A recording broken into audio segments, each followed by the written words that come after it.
Putin's move on Syria. That's what we'll talk about today. Vladimir Putin has absolutely pulled a coup in his proposal that Assad turn over his chemical weapons stock to the UN, to UN supervision, and in return the US not attack Syria. In one move, what he's done is essentially say the issue is no longer what did Assad do 2 months ago, but what will he do in the future. So in effect, he's gotten him acquitted for the charge of murder, and now he's on trial for will he commit murder in the future. And Assad can give assurances that he won't use gas. He can turn over his weapons. He couldn't use gas anyway. At this point, with the global community mobilized like it is, if he used poison gas, all hell would break loose. He would have to be removed from power at that point, and every nation in the UN would go along with that. Russia would have to. He knows he can't use it. He's not giving up anything real. And he's avoiding a U.S. military strike. But he also comes out of this with enhanced prestige. He's showing the world he's the un-Saddam Hussein. He's not a guy who's unreasonable and totally contrarian and insane. He's the reasonable guy, and he made this effort and agreed to this proposal, or will have agreed to the proposal. I'm sure he will agree, because I don't think it's possible that Putin could have made this offer without clearing it with Assad in advance. Putin's not going to pull the rug out from under his ally, and Assad's not going to let Putin propose a compromise that he then rejects and triggers an attack by the United States. Where does this leave Obama? Well, lucky. More luck than brains, because he can now say, my threat of force made this happen.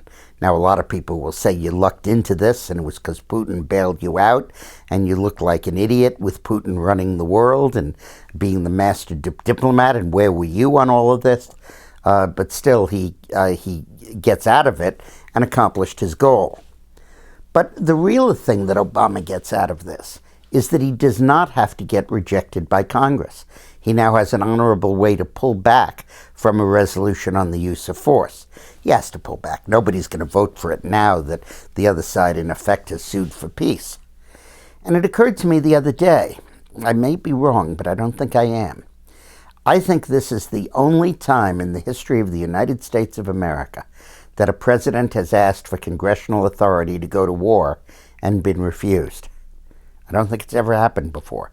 Came close in the Mexican War, came close in the War of 1812, but I don't think it's ever happened before. And if that happened on Obama's watch, the results would have been terrible for him, particularly since he would have probably not carried in the House a majority of either political party, his own or the opposition. It would have been the equivalent of what in Britain would have been a vote of no confidence, and would have transformed him into something of a lame duck president, because he would have lost so pivotal a vote. Also, by the way, it saves Boehner and Cantor from the ignominy of proposing something, agreeing with this resolution, and having 80% of their party members in the House vote against the Speaker and the Majority Leader. But this kind of helps everybody move to another day.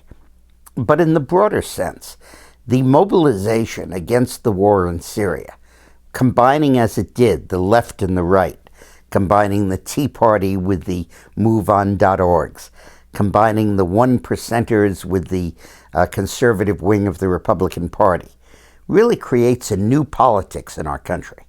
When you combine that with the NSA vote, where those parties joined, they didn't get enough votes but fell just short to ban NSA surveillance, and then you look towards some of the future issues about Wall Street profiteering and speculation and mega million and billion-dollar salaries and a lack of accountability and nobody being punished for the last crisis, which also unites the left and the right.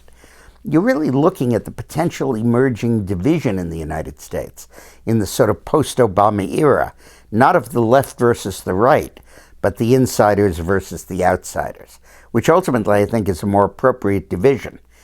So there really are three issues: the Wall Street issue, the use of force in Syria, and the NSA issue, where this new realignment becomes possible. In the broader sense, though, this is ultimately a horrible defeat for Obama, even if in the short term It averts a vote that would hurt him, and he's able to say his strategy worked in gas. It won't be used anymore in Syria. Because he's ultimately now becoming what every president becomes in the second term and dooms them to lame duck status. Irrelevant. The world happens without him. Putin moves ahead without him. The NSA scandal and the IRS scandals go on without him. The world moves on. And ultimately, this partisan realignment I'm talking about happens without him, with him on the wrong side, the establishment side. When you think about second terms, irrelevance is what presidents have to fear. And there's no better example of irrelevance than Barack Obama in this Syria crisis. Thanks for watching.